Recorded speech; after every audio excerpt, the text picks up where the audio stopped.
Good day to you, people of the interwebs. Now, Transformers comics, they don't always get the kudos they deserve, I find.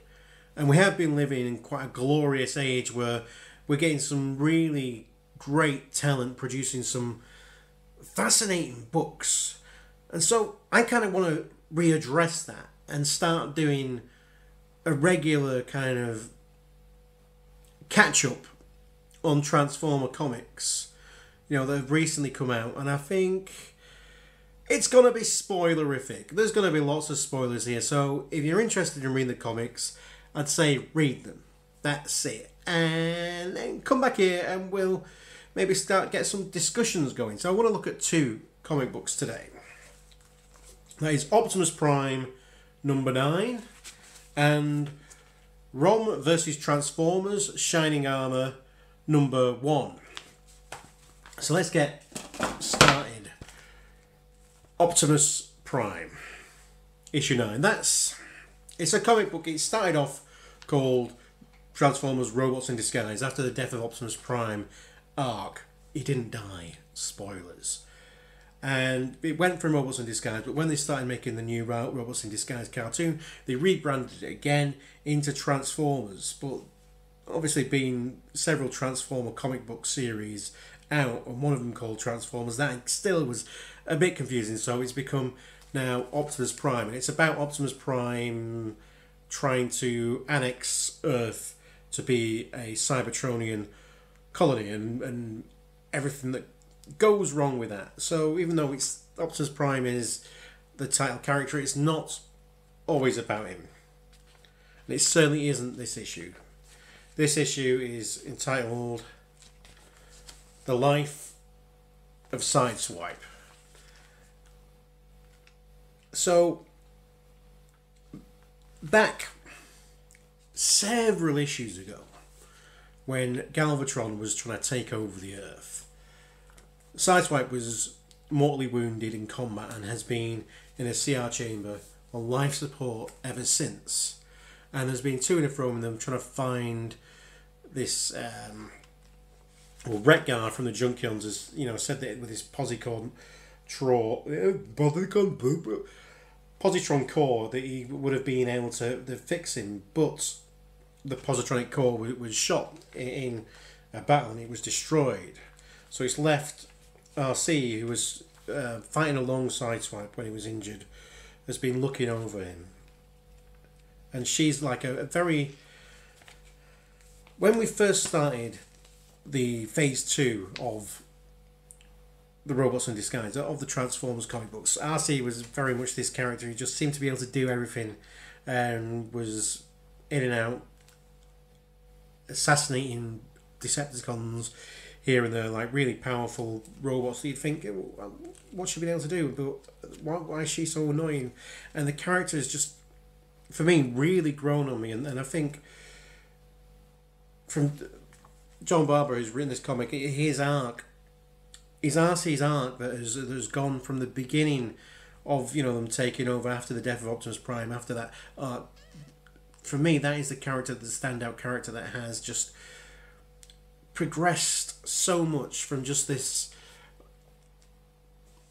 lonely, quite violent character who was full of resentment to someone who's now forming bonds, and she's formed this bond with Sideswipe. Now in this issue, that it's the revive Sideswipe and then take him to find his lost brother Sunstreaker on Cybertron, and they get into all kinds of mischief, and it ends up Sideswipe kicking off with some Decepticons. They realise that no, we're at peace, and Sunstreaker's there helping the relief effort. He's not being captured. He's actually doing some good for once in his life. And they make this settled, and they realise that all this violence, all this problems that's come about, it's been worth something, because Cybertron is on his way to be rebuilt.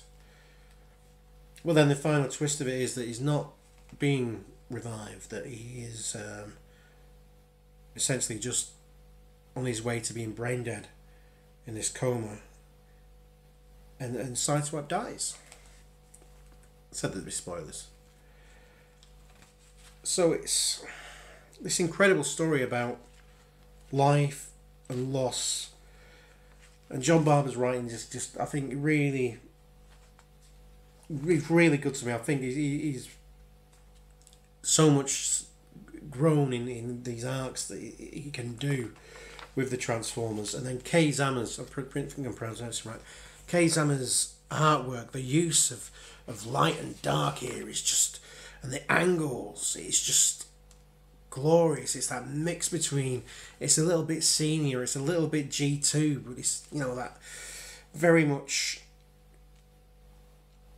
feels like, you know, it's got that 2000 AD influence to it. It's brilliant to me. I wish, you know, when they think about, you know, when you look at how they make Transformer toys today, and we've had a lot of influence from some of the IDW comics, I hope they start looking at Kay Zammer's work and going, we're going to base figures on those particular angles and designs, because I think they're just really, really cool. So yeah, it's an absolutely fascinating comic book. And with Sideswipe being one of my first Transformers I ever had, probably the first, you know, deluxe class, I don't know, I'm not even sure what they call them nowadays, but one of the Autobot cars, not one of the mini cars, but one of the Autobot cars, probably the first one I ever had. One of the first things that got me into Transformers was seeing that red Lamborghini, and it could turn into a robot. And, you know, that was what really sold me on Transformers. And, you know, this entire brotherly relationship between Sideswipe and Sunstreaker, where they don't get along. They don't, you know, particularly always get along with each other, but in the end, they're there for each other. And, you know, having lost a brother in my lifetime, I mean, this book, that particularly got to me. But it is, and that's a sign of great writing. So yeah, John Barber, Kay Zammer, Josh Buchanan's colours as well are just gorgeous. Absolutely, really recommend getting on board with Optimus Prime. We're only up to Optimus Prime number 9. So, you know, we go back, maybe get one of the trade paperbacks to start filling in. It's a really good arc of seeing what's going on. It's like, sometimes you think, oh man, this is a mess, but it's just, it pays off. They always pay off. And that's what, you know, John Barber's good at. And now, we're on John Barber again, this time working with Christinos Gage, art by Alex Mine, and colours by Josh Perez. Rom, the Space Knight. Rom Vs Transformers, Shining Armour. So this is a tale of a new Transformer called Star Drive that they're introducing. And Star Drive, I feel, comes from one of the colonies of Cybertron, not from Cybertron proper. So she's a female Transformer, and that's she gets the galactic, and this is about convoluted. Yeah, it's convoluted. It's about, in the world of the Transformers, in the world of IDW at the moment, there's this push for Hasbro properties to all start merging together, and some people don't like that. To me, when I was a kid, my toy box, there was no separation of, you know, I'd play with all my figures quite often all together. So the more the merrier, that's what I say. If you can make it work, you make it work. And John Barber is one of the, he's managed to start, you know, banging in the Transformers continuity that was a bit of a mess when he first took over as, you know, the editor-in-chief over the Transformers universe. And nothing's changing here, where he's still master of putting continuities together. So in this, the Galactic Council find a Cybertronian ship travelling through their space. So the Galactic Council are a group of organics, aliens, who have a hatred of the Transformers, because the Transformers Civil War has exploded across the galaxy, across the universe. And so they have a policy of just killing Cybertronians on sight where possible. So they knock down a ship, but it also, that goes into Rom and his Space Knights. Their area of space. That's where the ship crashes. And so he has a bit of a diplomatic chat with the Galactic Council. They end up teleporting out of there, and then he finds one survivor. This one survivor is a Transformers protoform, so not yet fully realised, not yet, never been alive yet, so it's just ready to start its life. And so Rom, I keep going to call him Ron. Rom goes back to his area of space, and the Transformer grows up there, and she doesn't know anything else about other Transformers. All she knows is that everyone hates Transformers because the warmongers, they're a blight on the galaxy.